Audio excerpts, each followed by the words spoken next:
పారిజాత భరణము 3వ భాగం. అడిగినటువంటి సత్యభామ ఏమి చేసినది?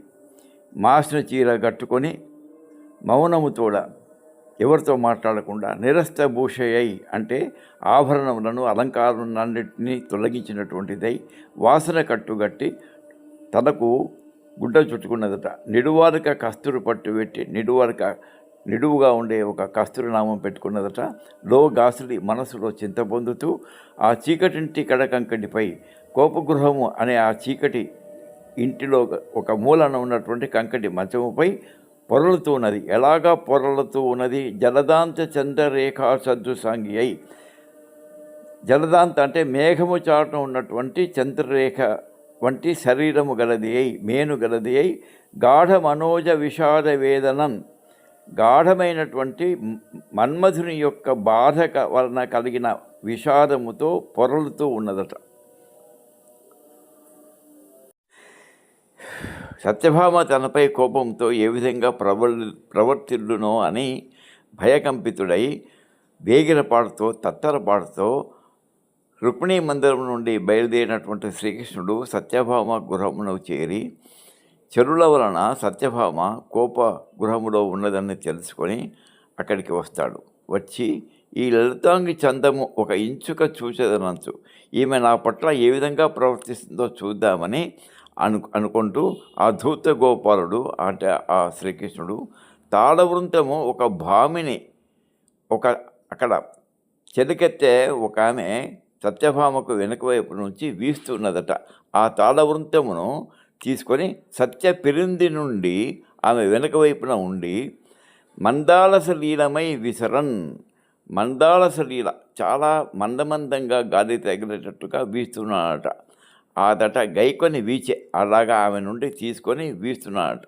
ఎలా ఉంది ఆయన వీచినటువంటి గాలి అంటే తద్వపుహు, ఆమె శరీరంపై కీలిత పంచసాయక శిఖిన్ తెరకొల్పుచునున్న, ఆమె శరీరం మీదకి పంచసాయక శిఖిన్ మన్మథ జ్వాలను దరికొల్పుచు ఉసిగొల్పుచున్నట్టుగా ఆయన యొక్క వీవన ఉన్నదట. అంతటన్ అప్పుడేమైంది? పారిజాత కుసుమాగత నూతన దివ్య వాసనలు వింతలు చేయ, ఆయన వెంట పారిజాత కుసుమం యొక్క వాసనలు కూడా వచ్చినాయట. ఆ వాసనలు నూతన దివ్య వాసనలు, ఆ కొత్త వాసన ఆమెకు సోకింది. ఆమె ముక్కుపుటాలకు సోకితే దానిని అది విస్మయమంచు, అదేదో ఆశ్చర్యకరంగా ఉన్నదని ముసుగు ద్రోచి ముసుగును పక్కకు తీసి ఆ కాంత అంటే ఆ సత్యభామ గృహము నల్గడల్ గనుకొని నాలుగు వైపులా ఆ కోపగృహంలోని నాలుగు వైపులా చూసినట్ట, నాలుగు దిక్కులా చూచి ఎవరిని చూసింది? సంభృత తాళవృంతుని కాంతుని చూచి సంభృత ఉత్సాహంతో ఆ తాళవృంతము వీవనను పట్టుకొని విసుతున్నటువంటి కాంతుని భర్తను చూసి కణికా తరళీకృత లోచనాంతయ్యి కన్నుల నిండుగా నీటిని నింపుకొని ఆమె చూస్తుందట. చూసి ఏం చేసింది? మళ్ళీ వెంటనే తల వంచుకొని మగుడన్ వెంటనే ముసుగిడే మళ్ళీ ముసుగు వేసుకున్నదట. కొడుకులను దిగజారు జాలుకొను బాష్పములు, ఆమె కంటి కొడుకుల కొసల నుంచి జారేటటువంటి ఆ కన్నీరు ఆమె పల్చని చెక్కుల మీద పడింది. ఆమె చెక్కులను ఏ విధంగా వర్ణిస్తున్నారంటే లవళీదళ పతిత మరంద బిందు తతి బురుడింపన్, లవళీదళ పతిత, లవళీ దళము అంటే ఆమె శరీరం ఒక తీగలాగా ఉంటే ఆమె చెక్కిళ్ళు ఒక తీగ ఉన్నటువంటి ఆకుల వల్ల ఉన్నాయట. ఆ ఆకుల మీద పడినటువంటి మకరంద బిందువులలాగా ఆమెకు అన్నిటి బాష్పములు ఉన్నాయట. శ్రీకృష్ణుడు సత్యాదేవిని ఊరడించు విధము లేదా వేడుకొని విధము. ఇంధుని భాస్య, ఓ చంద్రుని వంటి చంద్రబింబం వంటి ముఖం కల ఓ చెలి, మై తొడవులేల ధరింపవు, మై తొడవులు అంటే శరీరం పైన ధరించే ఆభరణాలు ఏల ధరింపవు, సన్నగావులు ఈ వెందును మానలేవు. సన్నని మూర్ఖుడు నీవు ఎందుకు మనలేకుండా ఉన్నావు? ఎందుకు మూర్గుతున్నావు? తెల్లుపేటికి గట్టితి తెల్లని వస్త్రములు ఎందుకు ధరించినావు? వీటికా రుచులు అంటే తాంబూలం యొక్క రుచులు కెందరి రాకు మోవు, నీ యొక్క చిగురుటాకు వంటి మోవి పెదవుపై తొలగింపగా చేయక యునికి ఏమి?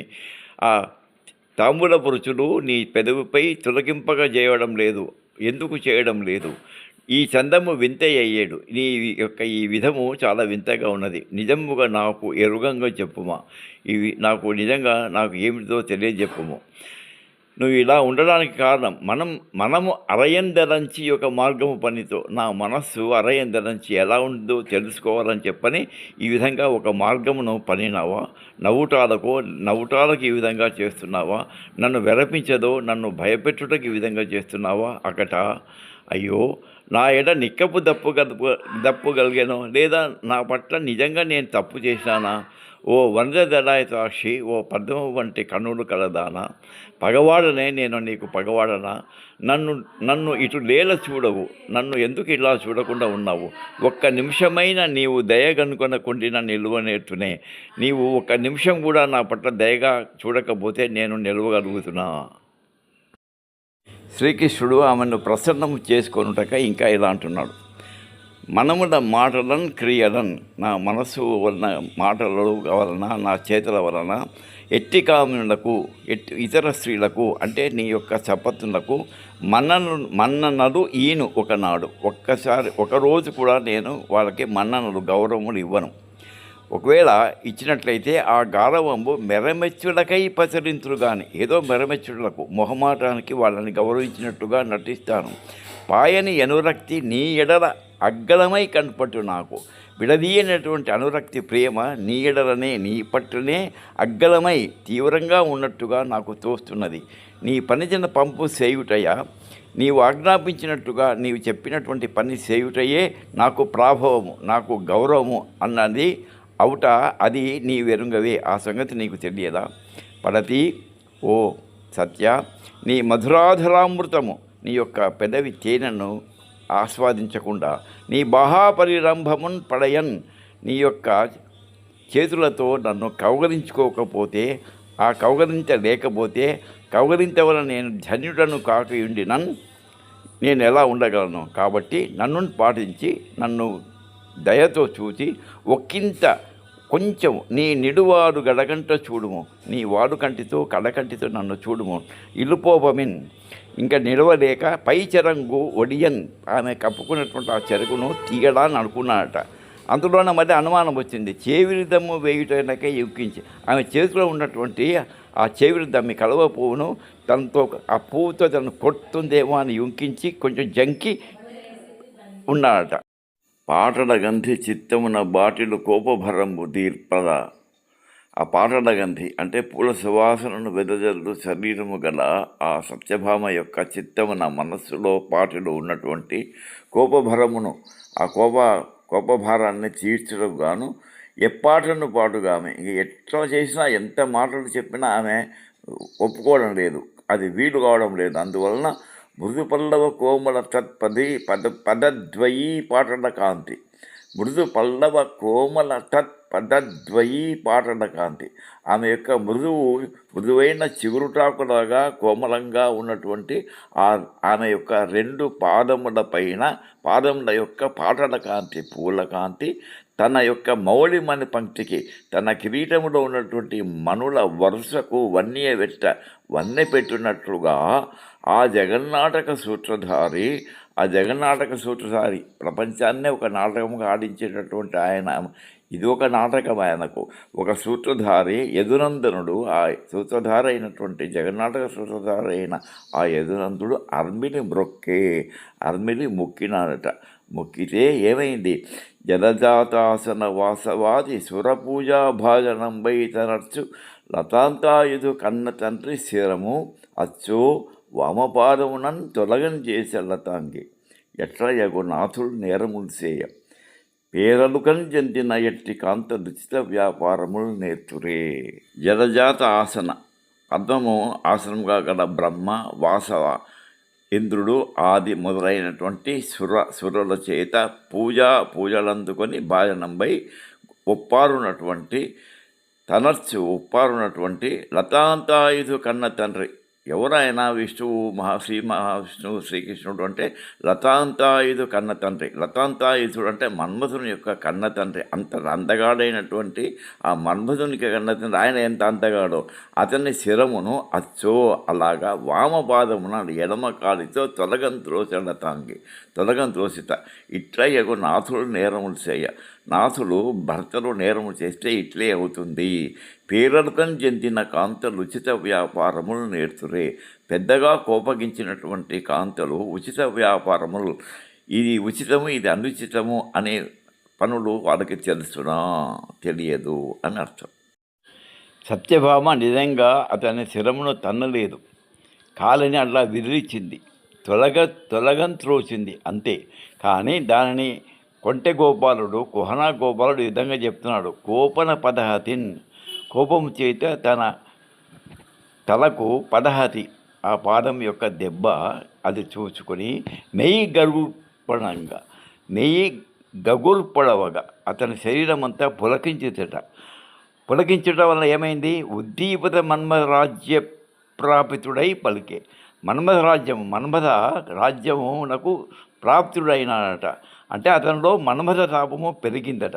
పెరిగితే ఏ విధంగా పలికినాడు? కూర్మిన్ పలికే, ప్రేమతో బయలుపడంగన్ పలికే. ఈ విధంగా తన మనసు భావము బయట పడేలాగున ఈ విధంగా చెప్తున్నాడు. ఏమని చెప్తున్నాడు? ననున్ భవదీయ దాసుని మనంబున నెయ్యపు కింకబుని దాచిన అది నాకు మన్నలే. నేను నీ యొక్క దాసుని, నీ మనసులో నెయ్యపు కినుక, ప్రేమతో కూడినటువంటి స్నేహంతో కూడినటువంటి కినుక కోపంతో తాచినప్పటికీ తన్నినప్పటికీ నాకు మన్ననే, నాకు గౌరవమే. అయితే చెల్వగు నీ పల్లవంబు, చెలవవు అందమైనటువంటి నీ చిగురుటాకు వంటి నీ యొక్క పాదము మత్తనుపులకాగ్ర కంటక వితానము తాకినన్, పులకించినటువంటి నా శరీరం యొక్క వెంట్రుకలు ముళ్ళలాగా ఉంటాయి. ఆ వితానం దానిని తాకితే, ఆ కంటక ముళ్ళ వితానము తాకితే నీ పదము ఎంత కందిపోయింది కదా, ఎంత నొచ్చునో కదా అని నేను అనియదన్. అల్కమానవు కదా, ఇకనైనా అరాడకుంతలా, ఇకనైనా కోపం మానవు కదా అని అన్నాడు. అంటే దాని సత్యభామ ఏమంటున్నది?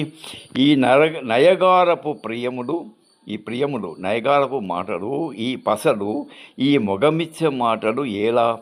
నిన్ను నమ్మి ఉండినన్ ఫలం విధే తోడనే కలిగే. నాకు నిన్ను నమ్మి ఉన్నందుకు నాకు ఫలము కలిగింది కదా. నీ యాన సుమి నన్ను చెనకి యారడి పెట్టిన నవ్వువారలను గానవు. నన్ను చెనకి, నన్ను గెలికి, నన్ను బాధపెట్టి, నన్ను ఎగదాడి పాడు చేసి ఆరడి పెట్టినావు. అందువలన ఇతరులు నవ్వుతున్నారు, అది కానవే. విరంగుడే పశువుల కాపరి, భావజ మర్మ కర్మములు. పశువుల కాపరివి, నీకు మా మనసులోని మర్మకర్మములు ఏమి తెలుసును? ఇంకట నిన్ను నమ్మను, నన్ను నేమిటికి గెరలించదు. ఇంక నిన్ను నమ్మను, నన్ను గెరలిస్తున్నావు? ఎంతయున్ బొంకము గాని ఈ వలని బొంకులు మా చవి కాదు. ఈ అబద్ధాలు, ఈ వలని బొంకులు ఇవన్నీ మా చవి కావు, మాకు రుచించవు. మరి ఎవరికి రుచిస్తాయి? రుక్మిణీ పంకజ పత్ర నేత్రకున్ ప్రాణప్రదంబులు కానీ ఇలాంటి మాటలు, ఈ అసత్యపు మాటలు, బొంకులన్నీ ఆ రుక్మిణీదేవికి ఇష్టమైతేనో కానీ మాకు కాదు. వల్లవి కింకర, ఒక దొంగవు నువ్వు దొంగవు, కింకరునివి, అందరికీ బానిసవు నువ్వు, కింకరునివి. చాలు అడగింపకు, ఇంకా నన్ను అడగింపద్దు. నింపకు లేని కూర్ములు, లేని ప్రేమలు నటించొద్దు. గట్టివ చేతలున్ పసలున్ కళ్ళదనంబులు. ఈ చేతలు, చేష్టలు, పసలు, కళ్ళదనంబులు, ఈ దొంగ మాటలు నీవు పుట్టగా పుట్టినవి, నీవు పుట్టినందుకు పుట్టినవి, నీవు పుట్టితేనే పుట్టినవి. ఎందులేని పలుపోకల మాయలు నీకు వెన్నతో పెట్టినవి. ఈ పలుపోకల మాయలు ఇవి నీకు వెన్నతో పెట్టిన విద్య. అది పెట్టినవి ఔట ఎరంగిను, అది తెలిసి కూడా నేను బేలతనమున అమాయకంగా నిన్ను నమ్మి ఏం చేశాను? నా గుట్టును తేజమును మిగుల కోల్పడిపోయి తిని, నా యొక్క తేజము, నా యొక్క ప్రకాశము, ఇదంతా కూడా నా యొక్క తేజస్సు, ఇవన్నీ కూడా కోల్పడిపోయిన ఏమి చేయుదును. మునిపతి వచ్చి పూవసగి మోటము తోడ భవత్ప్రియాంగనన్ వినుతి వినర్పగా వినిన వీణుల మా చవిగాని మాటలను వినవలసను కదా. ఆ మునిపతి నాదుడు వచ్చి పుష్పాన్నిచ్చి సంతోషంతో నీ యొక్క ఇష్టమైన భగవత్ప్రియాంగనకు వినతి వినర్పగా నీ రుక్మిణీదేవి ఆమెకు వినతి ఆమెను పొగడుతూ ఇస్తే ఆ మాటలు వినిన వీణుడు మా చెవిగానే మాటలను మాకు ఇష్టం లేని మాటలు వినవలసను కదా. ఇప్పుడు నీవిట వచ్చుట నువ్వు ఇక్కడికి ఎందుకు వచ్చినావు? పారిజాత వాసన ప్రకటించి నాకు నెకసెక్కము చేయన కాదు చెప్పుమా. ఆ పారిజాత వాసనలు ప్రకటించి నన్ను ఎకసెక్కము చేయడానికి వచ్చినావు కదా, ఎకసెక్కము చేయన కాదు చెప్పుమా. తనదు కోటండ్రలోన పెద్దయుగా నన్ను దేవకీదేవి మన్నించు. నీవు నాకు చనవులిచ్చుటం చేసి, నీవు నాకు ఎక్కువగా చనవులిస్తున్నావు, నా పట్ల ప్రేమగా ఉన్నావని తనకున్నటువంటి కోటండ్రలో మిగతా 8 మందిలో నన్ను పెద్దయుగా దేవకీదేవి, మీ తండ్రిగారైన దేవకీదేవి నన్ను మన్నిస్తుంది. మరి ఆ సాధ్వి సేవ చేయబోవంగా నాకు ఇక సిగ్గు కాదే. ఇప్పుడు నేను ఆమె ఎదుటకు ఎట్లా పోగలను? ఆమె సేవ చేసేదానికి ఆమె ఎదుట పోవడానికి నాకు సిగ్గు కాదా? మానంబే తొడవు సతులకు, మానమే అభిమానమే తొడవు ఆభరణము సతులకు, మానమే ప్రాణాధికంబు, ప్రాణము కంటే ఎక్కువ మానమే. మానము అఖిల సమ్మానములకు మూలంబగు, అన్ని సమ్మానములు అన్ని గౌరవములకు మానమే అభిమానమే మూలం. మానరహితమైన బ్రతుకు మాననికేలా, మానము అభిమానం లేని రహితమైనటువంటి బ్రతుకు మాననికేలా. ఇక నేను బ్రతికి ఉండడము అనవసరము అంటూ నన్ను యవ్వతిగా చూచివి, నన్ను ఎవరనుకుంటున్నావు, యువతి అనుకుంటుని నన్ను చూస్తున్నావు అని అంతర్బాష్పయగుతూ తనలో తాను ఏడుస్తూ కుముడుతూ అవనతముఖే తలను వంచుకున్నది ఘనతర గద్గదిక నిస్వరమున, గద్గదికమైనటువంటి స్వరముతో మరి మాటలాడ సఖ్యముగా ఇంకా మాట్లాడడానికి ఆమెకు చేతకాక ఏడుస్తున్నది. ఎలాగ ఏడుస్తున్నది? ఈసున బుట్టి డెందమున హెచ్చిన సోక దవాన నంబుచే గాసులు ఏడ్చే. ఈసున బుట్టి అంటే ఈర్ష్య చేత పుట్టినటువంటి ఆ డెందమున హెచ్చిన శోకము, ఆ ఈర్ష్యతో పుట్టినది మనస్సులో, డెందం అంటే మనసులో హెచ్చిన శోకము. ఆ శోకం ఎట్లా ఉన్నది? దవానలంబు, దవానములాగా ఆమెను బాధిస్తున్నదట. ఆ దవానలంబుచే గాసులు ఏడ్చిందట ఆమె. ప్రాణవిభు కట్టెదుటన్ భర్త ఎదు లలితాంగి, ఆ లలితమైనటువంటి శరీరము కలిగిన సత్యభామ ఏడ్చిందట. ఎలాగా? పంకజశ్రీ సఖమైన మోముపై జేడచరంగిడి, తన ముఖముపై పద్మంతో సమానమై వెలుగొందుతున్నటువంటి తన మోముపై చరంగు, ఆ చెరగును కప్పుకొని ఏడ్చిందట. ఎలాగా? బాల పల్లవ గ్రాస కషాయ కంఠ కలకంఠ వధూకల కాకలి ధ్వని, చిగురుటాకుడు మేసిన కషాయము బొంగురు పోయినటువంటి కంఠం గల ఆ వధువు కల కాకలి ధ్వని, ఆ కోయిల గొంతు వలె ఉన్నదట ఆమె ఏడుపు. బాల పల్లవ గ్రాస కషాయ కంఠ కలకంఠ వధువు కల కాకలి ధ్వని, అలాగా ఆమె ఏడ్చిందట. ఇది ప్రసిద్ధమైనటువంటి పద్యం. అంతటా శ్రీకృష్ణుడు ఆ రమణీల మదిని అంటిన కోపభరంబు నిల్పగా నేరక నెవ్వగన్ బొగల.